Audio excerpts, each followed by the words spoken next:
चलो, अलैंगिक जनन का बहुत सारा उदाहरण हो गया, जैसे इसमें तुम लोगों ने जो बहुत सूक्ष्म होता है, यानी कि सूक्ष्म मतलब बहुत छोटा होता है, जिसे आदमी दो नंगे देख नहीं पाता, हाँ, उससे जो है सूक्ष्मदर्शी से देखा जाता है। इसका उदाहरण है हाइड्रा। क्या है? हाइड्रा सूक्ष्म जंतु है, सूक्ष्म जीव जंतु है। जैसे कि अमीबा में जनन, अमीबा भी उसी प्रकार के जीव में आ जाता है, जिसका जनन जो है अलैंगिक जनन के माध्यम से होता है। इस प्रकार के जनन कैसे होता है? अलैंगिक जनन के माध्यम से होता है। बात समझ में आया? क्या आप उसके प्रजनन करने के ढंग के विषय में जानते हैं? आइए इसका पता लगाते हैं। इसमें जो है किस प्रकार का जनन होता है, कैसे जनन होता है, उसके बारे में हमने देखेंगे। तो तुम लोग देखो, ये हाइड्रा है। क्या है? हाइड्रा। हाइड्रा में मुकुलन। क्या हो रहा है? हाइड्रा में मुकुलन, यानी हाइड्रा की अस्थायी स्लाइड लीजिए। आवर्धक लेंस अथवा सूक्ष्मदर्शी की सहायता से इस स्लाइड का अध्ययन कीजिए, है ना। जो हाइड्रा होता है उसका अस्थायी स्लाइड लीजिए, मतलब एक उसको लीजिए, मतलब उसके, ठीक ना, सहायता से इस स्लाइड का अध्ययन कीजिए। जनक के शरीर से कुछ उभरी संरचनाएं तुमको दिखाएगा। जनक किसको बोलते हैं? जो मेन होता है हाइड्रा, है ना, जो मेन हाइड्रा होता है उसको जनक कहते हैं, ठीक है। अब इसी से जो है निकल के इस तरह का निर्माण, है ना, हाइड्रा का निर्माण होगा। बात समझ में आया? जैसे कि उभरी संरचना, जैसे ये देखो, ये हाइड्रा ले लिए, इसको सूक्ष्मदर्शी से जूम करके देखेंगे तो इसमें देखो उभरा हुआ कुछ चीज भाग जो है दिखाई दे रहा है। उभरा हुआ भाग दिखाई दे रहा है ना, और यही उभरा हुआ भाग धीरे धीरे बड़ा होने लगता है, और धीरे धीरे बड़ा होने के बाद इतना बढ़ जाता है, और इसी में जो है ये कट के बाहर हो जाता है, ठीक है। बात समझ में आया? तो इसमें जो है हाइड्रा में जो जनन किस रूप में होता है? मुकुलन के द्वारा होता है। बात समझ में आया कि नहीं आया? उभरी हुई संरचनाओं ज्ञात कीजिए, इनका साइज भी ज्ञात कीजिए। हाइड्रा का चित्र वैसा ही बनाइए जैसा आपको दिखाई देता है, इसकी तुलना कीजिए। जैसा कि तुम लोग चित्र में दिखाया गया है, इसी प्रकार का हाइड्रा का चित्र बनाइए और इससे निर्माण कीजिए। इतना बात समझ में आया कि नहीं तुम लोगों को? आगे बढ़ते हैं। प्रत्येक हाइड्रा में एक या अधिक उभार दिखाई दे सकते हैं। एक हाइड्रा में है एक से अधिक जो है उभार दिखाई दे सकते हैं, ठीक है। यह उभार विकसित होते नए जीव है। यह उभार क्या है? एक नया जीव, है ना। इसी से नया जीव का निर्माण होता है, जिन्हें मुकुल कहते हैं। क्या कहते हैं? मुकुल कहते हैं। स्मरण कीजिए कि ईस्ट में भी मुकुल दिखाई देता है। ईस्ट में भी क्या दिखाई देता है? मुकुल। ईस्ट किसको बोलते हैं? ईस्ट किसको बोलते हैं? नहीं पता है? जब कुछ खाना वाना रह जाता है कुछ दिन तक, ठीक ना, तो उसके ऊपर व्हाइट वाला भाग जो है उत्पन्न हो जाता है ना। नहीं देख, जिसे भुआ जो है, हाँ, आदमी कहता है कि भुआ जो है, भुआ लग गया, मतलब यह चाहे ईस्ट जो है ज़्यादातर बरसात के दिन में जल्दी उत्पन्न होता है। बरसात के दिन अगर रहता है कोई चीज़ अगर भीग गया और उसको वैसे ही छोड़ दोगे तो उसको पता चलेगा कि ऊपर जो है तुरंत भुआ की तरह उत्पन्न हो जाता है, जिसको ईस्ट भी हम बोल सकते हैं। बात समझ में आया कि नहीं आया? स्मरण कीजिए कि ईस्ट मुकुल दिखाई देता है। हाइड्रा में भी एक एकल जनक से निकलने वाले उदहत से नए जीव का विकास होता है। इस प्रकार के जनक को, जिसमें केवल एक ही जनक नए जीव को जन्म देते हैं, अलैंगिक जनन कहते हैं, है ना। कहने का मतलब ये है, अलैंगिक जनन उस प्रकार के जनन को बोलते हैं।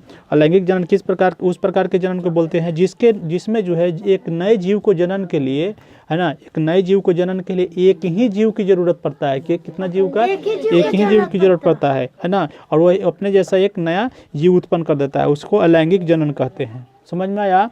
हाइड्रा में मुकुल से नया जीव विकसित होता है। हाइड्रा में मुकुल होता है, मुकुल से धीरे धीरे देखो ये बड़ा हुआ और एक नया जीव का निर्माण हो गया। बात समझ में आया? इसलिए इस प्रकार के जनन को मुकुलन कहते हैं। इस प्रकार के जनन को क्या कहते हैं? मुकुलन कहते हैं, ठीक है। अलैंगिक जनन की अन्य विधियां अमीबा में दिखाई देती है। अलैंगिक जनन की जो है, अब ये तो हाइड्रा हो गया, ठीक है। अब ये अमीबा है। क्या है? अमीबा। तो अमीबा में भी किस प्रकार के जीव जनन होता है? तो अलैंगिक विधि से ही अमीबा में भी जनन होता है। बस समझ में आया? दिक्कत है नहीं ना? चलिए आगे देखिए। अलैंगिक जनन की अन्य विधियां अमीबा में दिखाई देती है। आइए देखते हैं कैसे कैसे। जैसे कि यहाँ पर 3 विधि दिया हुआ है, 3 गो चित्र दिया हुआ है, A B C D, ठीक है। तो इसमें अमीबा में किस प्रकार से कोशिका जो है विभाजन हो रहा है। अब विभाजन के बाद जो है अलैंगिक जनन के माध्यम से इसमें नए अमीबा का निर्माण हो रहा है, ठीक है। इसमें नर और मादा की जरूरत पड़ रहा है नहीं ना। तो एक अमीबा है, नर एक अमीबा है, और उसी से नए अमीबा का निर्माण हो जा रहा है। ठीक है, आगे आप अमीबा की संरचना के विषय में पढ़ चुके हैं। आपको स्मरण होगा कि अमीबा एक कोशिकीय होता है। अमीबा कितना कोशिकीय होता है?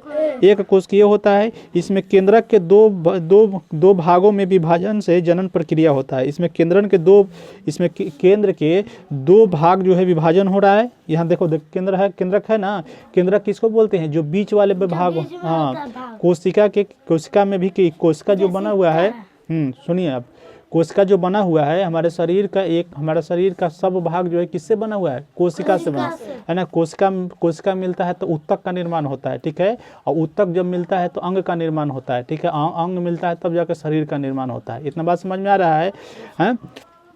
जब कोशिका जब मिलता है आपस में, है ना, तो जब तब जाके जो है एक अंग का निर्माण होता है। ठीक है, उसको जो है एक बार तकिया उधर लगाते हैं, यहाँ पर नीचे से थोड़ा सा आ रहा है, यहाँ पर रखो तो हटा ना, हटा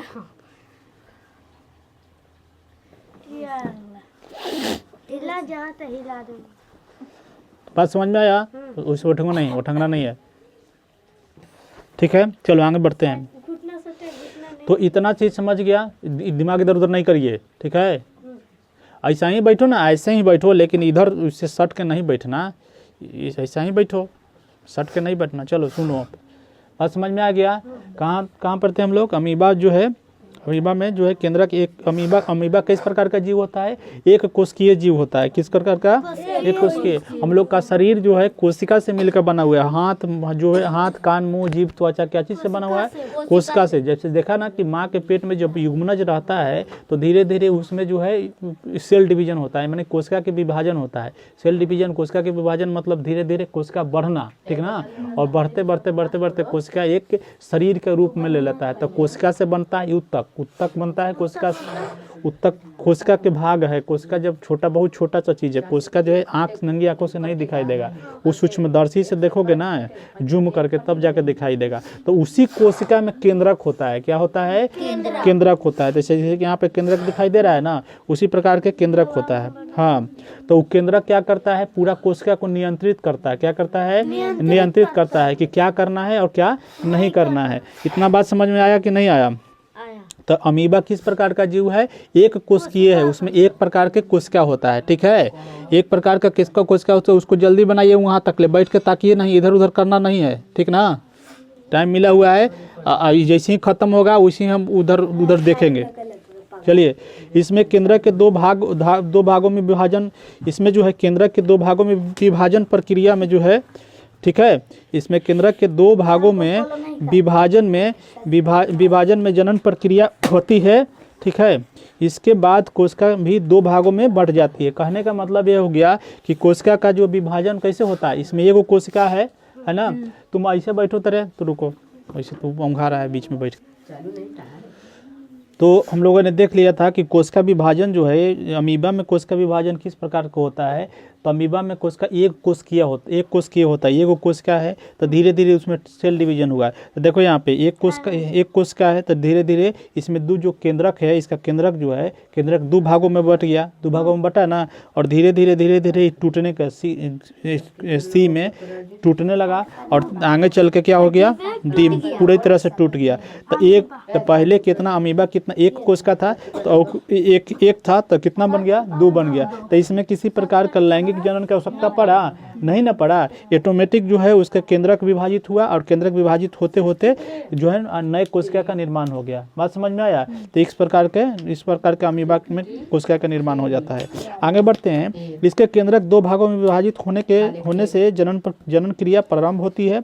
इसके बाद कोशिका भी दो भागों में बढ़ जाती है। कोशिका भी दो भागों में बट जाती है, जिसके प्रत्येक भाग में केंद्रक होता है। इसके प्रत्येक भाग में केंद्रक हो गया ना, जब दो भाग में बट गया तो अपना अपना केंद्रक हो जाता है। बात समझ में आया? चलिए आगे। परिणाम स्वरूप एक जनक से दो अमीबा बनते हैं। परिणाम स्वरूप एक जनक से कितना अमीबा बन जाते हैं? 2 बन जाते हैं। इस प्रकार अलैंगिक जनन को, जिसमें जीव विभाजित होकर संतति उत्पन्न करता है, द्विखंडन कहते हैं। कह रहा है कि इस प्रकार का जो जीव विभाजन में, जिसमें एक कोशिका से जो है जीव विखंडित होकर, विखंडित ना हुआ, ये छोटा टूट कर अलग हो गया। मतलब बिखरना। हाँ, विखंडित मतलब टूटना, अलग होना, विखंडित होना। बात समझ में आया? जिसमें जीव विभाजित होकर संतति उत्पन्न करता है, उसे द्विविखंडन कहते हैं। क्या कहते हैं? द्विविखंडन कहते हैं। यहाँ तक समझ में आ गया कि नहीं आ गया? आ गया समझ में? आगे चलो।